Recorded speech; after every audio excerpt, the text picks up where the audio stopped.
So, good morning, students. I hope so all are fine. This is Dr. Sunay Sheikh, and today we are going to do a topic on importance of service marketing. So, ये भी एक बहुत important questions आता है in the case of the marketing subject. So, शुरू करने से पहले जैसे मैं रेगुलरली आप लोगों को कहता हूँ कि अगर आपने मेरे चैनल को सब्सक्राइब नहीं किया तो प्लीज़ चैनल को सब्सक्राइब कर दो एंड नीचे दिए हुए बटन लाइक बटन को भी आप प्रेस कर दो एज वेल एज जो बेल बटन दिया है उस पर ऑल पे आप क्लिक कर दीजिए ताकि you get all the notification as soon as I update some kind of new videos. Okay, so let's start with the importance of service marketing. जैसे कि मैंने अपने पहले वाले वीडियोस में मैंने आपको बताया था कि सर्विस मार्केटिंग का क्या फीचर्स हैं, वैसे हम देखेंगे आज some of the importance of service marketing, यानी why is service marketing very important.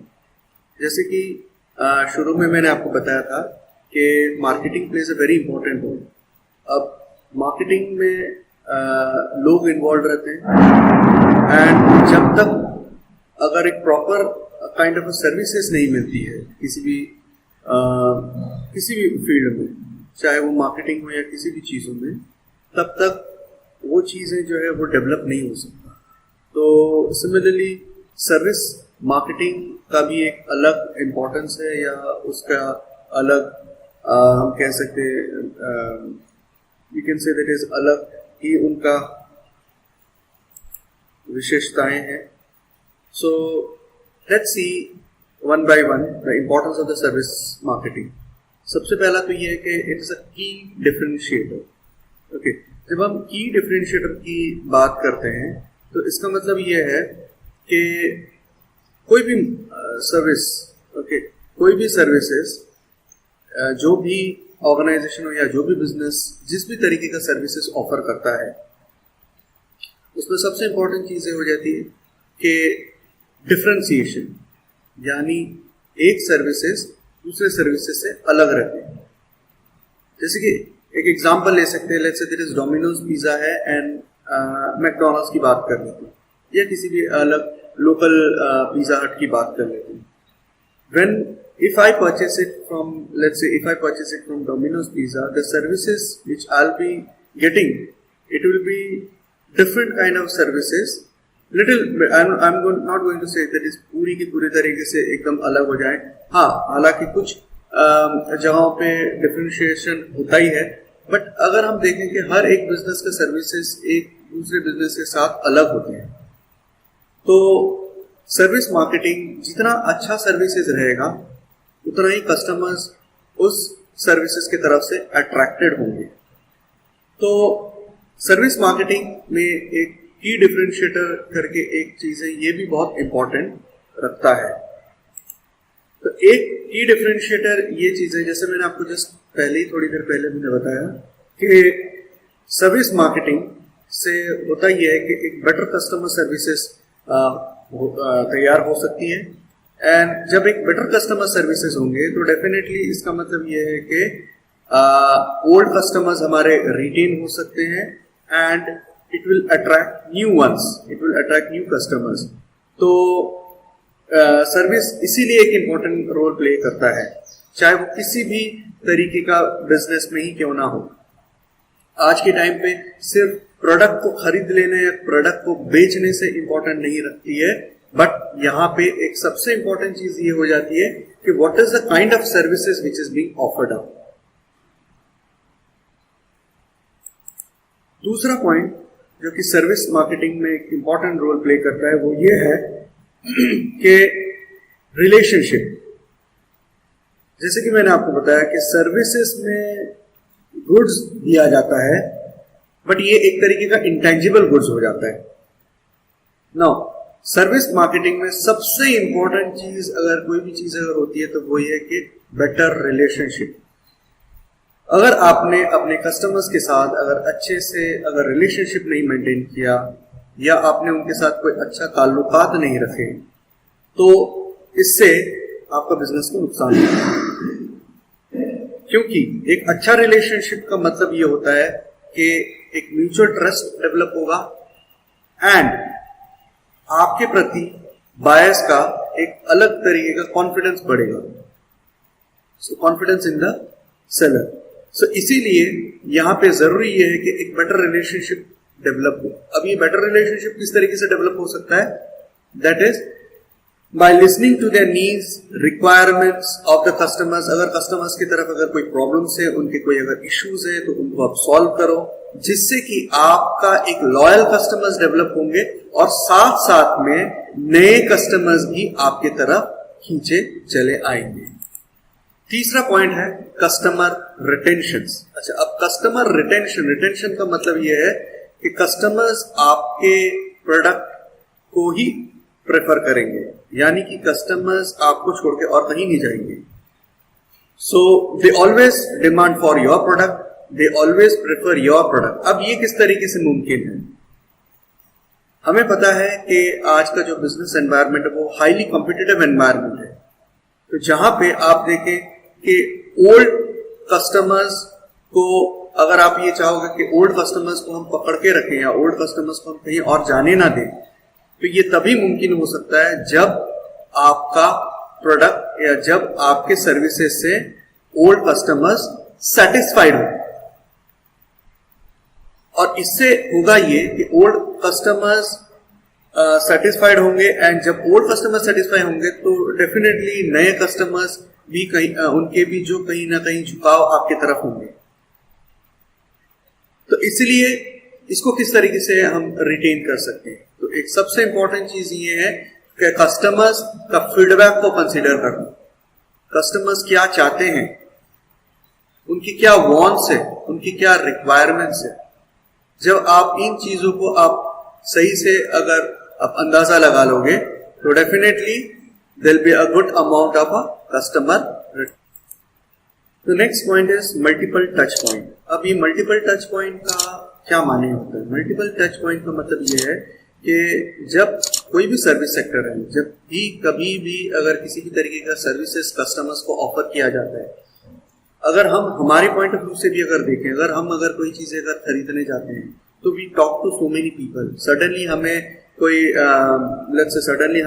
कोई प्रोडक्ट के बारे में पता चला और हम सडनली उस चीज को नहीं खरीद लेते। हम हमारे फ्रेंड सर्कल में हम कंसल्ट करते हैं या हमारे फैमिली में कोई अगर है तो इनसे हम कंसल्ट करते हैं, उसके बाद से ही हम उनको लेते हैं यानी उनको खरीदते हैं। तो थिंग इज दैट इज यहाँ पे भी एक चीज इंपॉर्टेंट हो जाती है कि पॉजिटिव, अगर हम किस बेसिस पे खरीदेंगे कि जहां पे अगर हमें पॉजिटिव रिव्यू जहां पे ज्यादा मिलेंगे तो उस प्रोडक्ट को हम ज्यादा खरीदने की कोशिश करेंगे। ठीक है, तो इसलिए इसके लिए रिक्वायरमेंट क्या है? इसके लिए रिक्वायरमेंट ये है कि जो भी हम प्रोडक्ट ऑफर कर रहे हैं, जिस भी पर्टिकुलर हमारे ओल्ड कस्टमर्स को अगर हम ऑफर कर रहे हैं, तो वो प्रोडक्ट जो है वो प्रॉपर होना चाहिए। उसमें जो भी प्रॉब्लम्स है उन प्रॉब्लम्स या डिफेक्ट्स को रिमूव कर देना चाहिए अगर है भी तो। ठीक है ना, तो जिससे कि होगा ये कि जिससे कि कस्टमर्स जो है आपके प्रोडक्ट के तरफ ज्यादा आकर्षित होंगे and they are not going to switch off to somebody else. तो इससे कस्टमर्स के माइंड में भी एक ट्रस्ट डेवलप होता है एंड ट्रस्ट के साथ एक मोटिवेशन भी एक डेवलप होता है। फॉर एग्जाम्पल, अगर मैं let's say there is Amazon की बात करूं, तो अमेज़न एक ऐसी कंपनी है कि जहां पे काफी सालों से यहाँ पे ऑनलाइन बिजनेस कर रही है इंडिया में। बट शुरू में लेट्स से सिर्फ शुरुआत की बात नहीं करूंगा, बट अभी भी अगर आप देखो कि अमेज़न के products are generally very trustable, तो people they are referring to those kind of product. तो लोग जो है इन तरीके का प्रोडक्ट को ज्यादा खरीदना पसंद करते हैं। एंड कहीं ना कहीं क्या होता है कि हम हमारे अगर निजी जीवन में भी अगर देखें तो हम लोगों के साथ इंटरेक्शंस करते हैं या हम उनके फीडबैक्स को पढ़ते हैं। तो इस तरीके से क्या होता है, इस तरीके से हमारे मन में एक ट्रस्ट डेवलप होगा एंड हम उन प्रोडक्ट को खरीदने के लिए हम ज्यादा उत्सुकता होंगे। Okay, one more importance of service marketing is what कि you know that is a service proliferate. तो सर्विस प्रोलिफरेट का मतलब ये है कि वी नो दैट इज जैसे मैंने आपको बताया कि आज का टाइम जो है बहुत कॉम्पिटिटिव सिचुएशन है। आज का जो जमाना है वो बहुत कॉम्पिटिटिव सिचुएशन है there exist a perfect competitive market situation. तो यहाँ पे जरूरी ये है कि जो भी कस्टमर्स है उन कस्टमर्स के पास सिर्फ एक ही रास्ता नहीं है, या they don't have only one way. वो अगर चाहे, अगर आपके प्रोडक्ट को अगर वो ना पसंद करे तो they have the option to switching off to some other products also और to some other business products also. तो यहाँ पे जरूरी ये है कि कस्टमर्स को प्रोडक्ट बेचने से पहले या सेल करने से पहले कस्टमर्स को full knowledge about the product देना बहुत जरूरी हो जाता है। So they should be offered और they should be provided a training related to product in such a language that is it becomes easy for them, और वो प्रोडक्ट के बारे में सही से जानकारी ले सके, प्रोडक्ट के बारे में सही इंफॉर्मेशन ले सके, जिससे कि उस बिजनेस का डेवलपमेंट हो। The next point is feedback improves services. Okay, customers आपके प्रोडक्ट्स को परचेस करेंगे, बट सिर्फ कस्टमर्स प्रोडक्ट खरीदने के बाद ही उनका टू द सेलर का काम पूरा नहीं हो जाता है। कभी भी अगर मान लो कस्टमर्स को अगर किसी भी तरीके का इश्यूज आते हैं रिलेटेड टू द प्रोडक्ट और related to the services, the seller must be in such a situation every now and then कि वो उनके जो भी प्रॉब्लम्स हैं उन प्रॉब्लम्स को वो एड्रेस कर सके, तो ही जो है वो कस्टमर्स रिटेन कर पाएंगे। हम कई बार कोई सेलर के पास जाते हैं and we many times we have a very bad experience कि सेलर्स जब सेल करते हैं कोई प्रोडक्ट तो they put a full confidence on us के प्रोडक्ट बहुत अच्छा है सर, अगर कुछ भी अगर होता है तो हम इसकी पूरी गारंटी या पूरी वारंटी लेते हैं, आप कभी भी आओ हमारे पास, हम आपके प्रोडक्ट को बदल के दे देंगे। बट द प्रॉब्लम इज बहुत बार फिर प्रोडक्ट में अगर कुछ भी तरीके का डेफिशिएंसी आता है, हम उनके पास अप्रोच करते हैं तो they are not addressing us properly. वो या तो हमको बहुत टाइम दे देते हैं या हमको ऐसा कहते हैं कि नहीं आज नहीं होगा, 2 दिन के बाद आओ, या आपने प्रोडक्ट हमको दे भी दिया, still they are not addressing your problems. So इस तरीके का जो प्रॉब्लम्स, इस तरीके का जो इश्यूज है, this is some of the other way जो है ये कहीं ना कहीं एक नेगेटिव सिग्नल देता है। तो एक सेलर, एक अच्छी सेलर की क्वालिटीज यही होती है कि जो भी प्रॉब्लम्स है कस्टमर्स के, उन प्रॉब्लम्स कस्टमर्स के एड्रेस करें और उनके जो भी उन्हें जो भी पॉसिबल सोल्यूशंस है वो सोल्यूशंस कस्टमर्स को, सेलर को देना चाहिए। आखिर में जो पॉइंट है, जो last point for the importance of service marketing is technology impacts. Okay, so we know that is आज के टाइम पे technology is a big boom for the service sector. आज के टाइम पे अगर आप देखें कस्टमर्स के पास कई सारे ऑप्शंस हैं एंड इंफॉर्मेशन जो है वो तो एकदम से ही फ्लो होता है। So you need not to search for anywhere, आपको किसी और से कंसल्ट करने की जरूरत ही नहीं होती है, क्योंकि आपके पास द बेस्ट टेक्नोलॉजी जो है हमारे पास वो है internet. So through the internet you get to know all the kind of information related to any kind of a product. तो सेलर को भी ये कोशिश करनी चाहिए in the field of service marketing, जैसे कुछ वेबसाइट्स तैयार करना या मतलब through the help of the technology जो है कस्टमर्स को ज्यादा से ज्यादा रीच करने की कोशिश करनी चाहिए, क्योंकि आज का जो मार्केट है वो ग्लोबल मार्केट है। हम ऐसा नहीं है कि हम एक ही जगह पे बैठेंगे, जहां पर है वहीं से हमें प्रोडक्ट मिलेगी। आज के टाइम पे आपको कहीं से भी अगर खरीदना है, अगर if you want to purchase a product right, let's say from Japan और from America, okay, sitting at your home you can order those product. So similarly एक सर्विस मार्केटिंग का एक इम्पोर्टेंस ये है कि जो भी सर्विसेज ऑफर करता है, जो भी बिजनेस सर्विसेज ऑफर करता है, so they must offer a better kind of a technology to the people. So thank you everyone. उम्मीद है आप लोग को ये वीडियोस पसंद आया होगा। अगर आपको ये वीडियो पसंद आया तो प्लीज़ से मेरे चैनल को लाइक एंड सब्सक्राइब कर दीजिए एंड नीचे दिए हुए बेल बटन को आप प्रेस कर दीजिए, ऑल पे क्लिक कर दीजिए, ताकि मेरा हर नया जो भी वीडियो मैं डालूंगा वो वीडियो का अपडेट्स आप तक पहुंच सके।